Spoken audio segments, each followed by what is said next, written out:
go in your back. So we're going to be working on the Kimura control. So I'll get you on your back here. So the Kimura is a submission, but it's also a control position. And when I teach submissions at my academy, I actually never teach submissions. And I don't mean like I teach like an arm bar. What I mean is I don't teach it as you're going to do a move so you can submit someone. I teach it as a control position. So every submission is actually a position.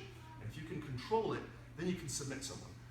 For instance, skipping ahead to like leg locks, but one of the reasons leg locks have a bad rep is because guys fall back on a leg lock, and if they don't get it, they've lost the position, now guys on top of them. That's not how it's supposed to go. The same thing could be said for an arm bar. Arm bars don't have like a bad reputation like leg locks do in some circles, but if you mount someone and you go for an arm bar, you fall off and they end up on top, you've done the same thing that you've done if you're going for a leg lock. So the idea is I should be able to control you, enter the position, so in this case we're going to refer to the Kimura as a position. So I should be able to enter the position when I want, leave the position when I want, achieve a submission if it's possible, if not, transition out of the position to another position. Right? So the key component of a submission control position is that I need to have rotational control. And that's kind of a theme that's going to run throughout jiu-jitsu. For instance, if I'm passing your guard, I want to have the ability to control your hip and to lever your hip. Once I get to a dominant position, I want to have the ability to decide whether or not you turn and when you turn.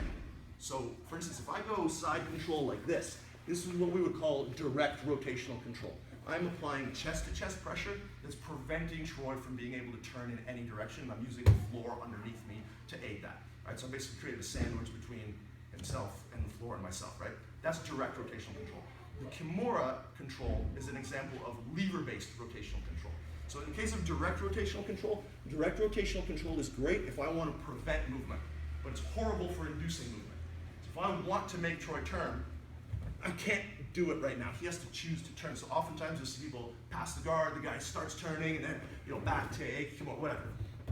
With the Kimura control, I want to be able to affect internal rotation of the shoulder.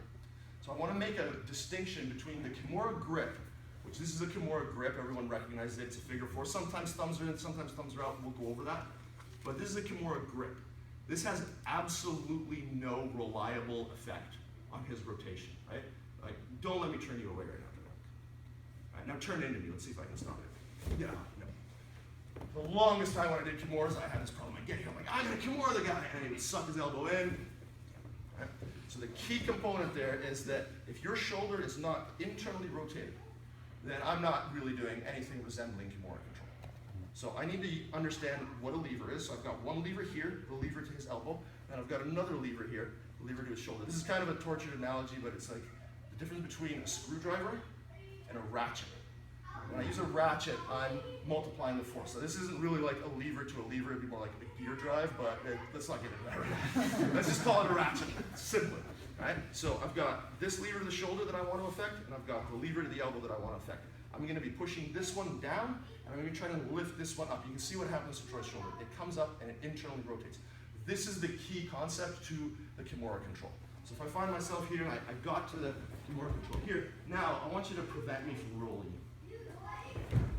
All right. Ready to go again? That's the difference. Now I want you to turn into me.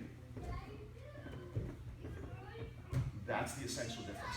So we're going to warm up with literally just holding this grip and understanding how to force a turn and prevent a turn in. If we can do that, then we are controlling our opponent. Then we can figure out how to submit them. All right? The grip, so you kind of know why we grip the way we grip. When I grip with my thumb, this is a blocking grip, and this allows me to separate his arm from his body. So if I'm ever trying to gain a Kimura grip, that's usually what I'm going to start with. Now, when I want to roll my wrists forward, which is kind of like a reverse motorcycle rev motion, then I generally want to bring my thumb out, because if I'm trying to keep my thumb in, it can get rolled, and particularly with the inside hand. With this hand, you almost never use the thumb. It's pretty much going to be like a monkey grip. This one is fine here. Sometimes you're going to have to change to this, but just be aware that if you find it uncomfortable to make this motion where I'm rolling my wrist and rolling my inside wrist, then you need to let go with your thumb. So it's not right or wrong to use the thumb, it's just what does it achieve and is it helping you?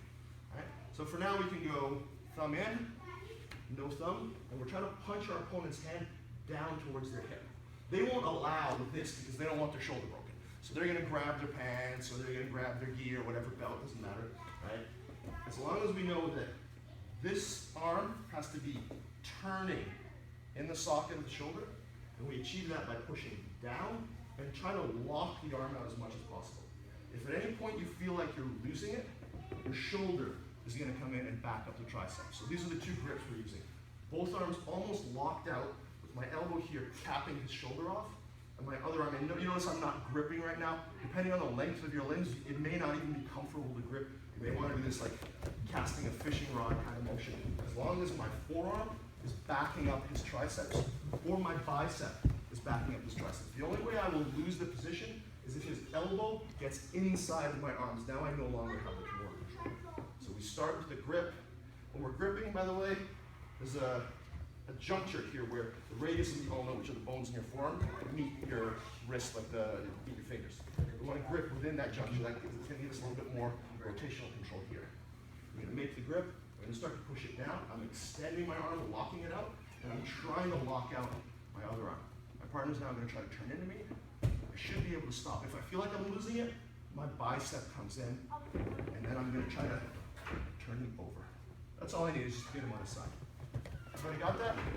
Does anybody have any questions? Okay. If you don't understand it, if it doesn't feel right, it's never your fault. It's always my fault. It means I didn't explain it in a way that made sense to you. I have a particular way of explaining things, in case you haven't noticed already, that might not speak to you, right? There are different types of learning. You've got auditory learning, right? You've got visual learning. Some people learn by feel. It's totally not right or wrong. It's just how you learn. So if something doesn't feel like, or doesn't look like it looked when I did it, just come and grab me and I'll fix it for you. Don't ever feel like you can't ask a question. All right? Do you guys do the 1, 2, 3 clap thing here? You can do whatever you want. I don't usually do it, but I know when I go to clubs to do it and I don't do it, people just sit around waiting for me. So I don't normally do it, so whatever makes you guys happy. Find a partner, roughly your size, hopefully.